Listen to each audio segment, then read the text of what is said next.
Muy bien. Estudiando en este día la lección, usted puede comprender por qué el Espíritu Santo convence de pecado. En otras palabras, ¿cuál es la razón por la cual el Espíritu Santo debe cumplir con la misión de convencer de pecado? Bueno, en este día la lección nos presenta de manera bien amplia todo lo que esto significa y las repercusiones en nuestra vida o para muerte. Podemos ver que la obra crucial que hace el Espíritu Santo es bien importante, bien relevante, porque es salvífica.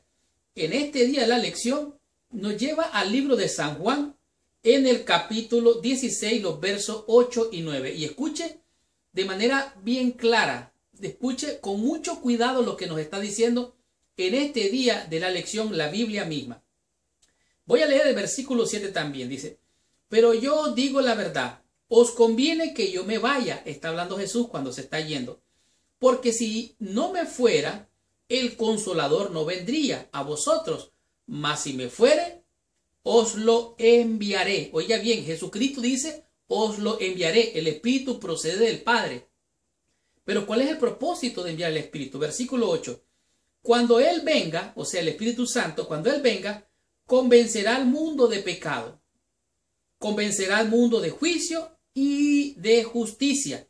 En otras palabras, el Espíritu Santo es enviado para convencernos de pecado, para mostrarnos la justicia y convencernos de la justicia de Cristo, y también convencernos acerca del juicio, que un día todos vamos a enfrentar ese juicio.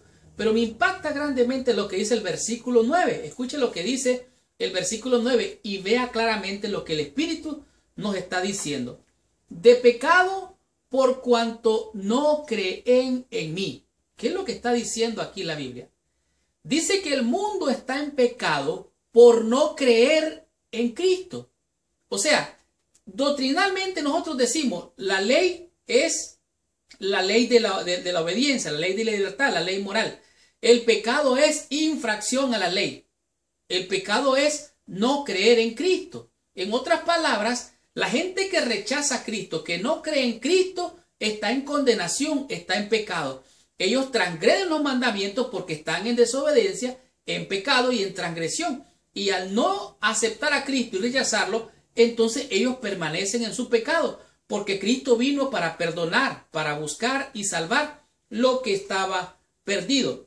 Jesús llama Paracletos al Espíritu Santo, una palabra rica en significado. En otras palabras, el Espíritu Santo es nuestro ayudador, es nuestro abogado, es el consolador. Él no viene para acusarnos, nos revela, nos enseña el pecado. Dice aquí, el Espíritu Santo no se lanza a esta obra importante de convencimiento como el acusador de los hermanos o como fiscal. Él no es enviado por Jesús para condenarnos, sino más bien para ayudarnos a ver nuestra necesidad de la gracia de Dios. En otras palabras, el Espíritu Santo es como la luz que ilumina en la oscuridad y nos ayuda a ver cuál es lo que estamos tal vez buscando. El Espíritu Santo es el consolador, el ayudador. El problema es que muchas veces nosotros como cristianos, y de esto somos culpables todos, nosotros como cristianos a menudo nos acercamos a los pecadores con un espíritu de acusador. Ese es el espíritu del diablo. El diablo está allí para acusar, para señalar, para condenar, para hacer ver todo lo malo y lo restriegue en la cara a los pecadores. Pero el Espíritu Santo no hace esa obra. Dice aquí, si andamos por allí señalando al pecado en la vida de las demás personas, estamos haciendo entonces algo que Jesús no nos ha llamado a hacer. El Espíritu Santo está aquí para ayudarnos, no para condenarnos. Por favor, hermano y hermana, no haga el trabajo del diablo. Yo espero con la ayuda de Dios, ahora que he entendido esta palabra, no volver a acusar a nadie. Sigo leyendo, dice Romanos capítulo 2, en el versículo 1, hace una confrontación sobre este asunto.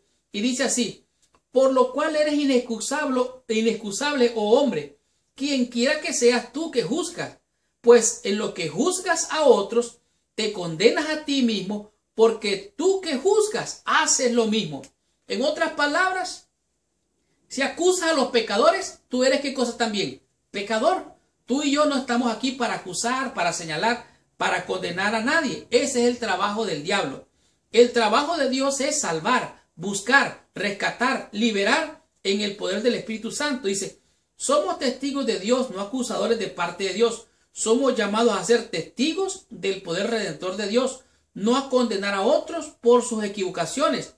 Al intentar convencer a los demás por sus pecados, asumimos un papel que no nos pertenece. Esa obra es del Espíritu Santo. De tal manera que el Espíritu Santo nos convence de pecado, de justicia y de juicio. Él es el consolador, Él es el que nos convence. No tiene una comprensión real del pecado, el pecador, o sea, está en tinieblas, no puede ver.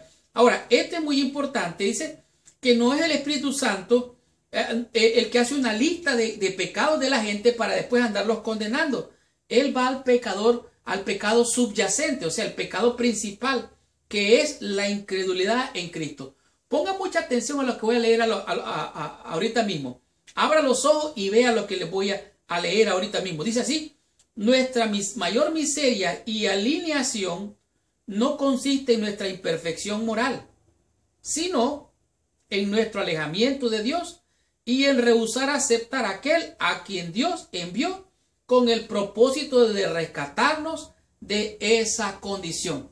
Su pecado no es transgresión a la ley meramente. Su pecado es apartarse de Dios, y una vez apartado de Dios peca. Y ahora que peca, ¿sabe qué hace el pecador? Rechaza a Cristo, se aleja de Cristo, que en realidad es su Salvador. Por eso necesitamos el Espíritu Santo, para poder ser convencidos y poder entender y ver lo que el Espíritu nos está enseñando, que es convencernos de pecado. Dice, el problema fundamental de todo pecado es que no creemos en Jesús y por ende rechazamos al único que puede salvarnos de nuestro pecado y culpabilidad. Solamente el Espíritu Santo puede abrir nuestro corazón, llevarnos al arrepentimiento y puede darnos redención al ver al Cordero de Dios que fue inmolado, ensangrentado, levantado, para que todo aquel que vea a Él pueda ser salvo. Él es el que nos convence. Solamente es Cristo. Por eso dice la Escritura. Jesucristo dijo, yo soy el camino, la verdad y la vida. Nadie viene al Padre sino por medio de mí. De tal manera que necesitamos el poder del Espíritu Santo para ser convencidos, para poder ver lo que humanamente no podemos ver. Continuemos con esta bendición, estudiemos la lección en el día lunes y comprendamos qué nos enseña la lección con el tema que es la necesidad de justicia. ¿Por qué necesitamos esta justicia? Veamos qué nos enseña la lección de esta semana.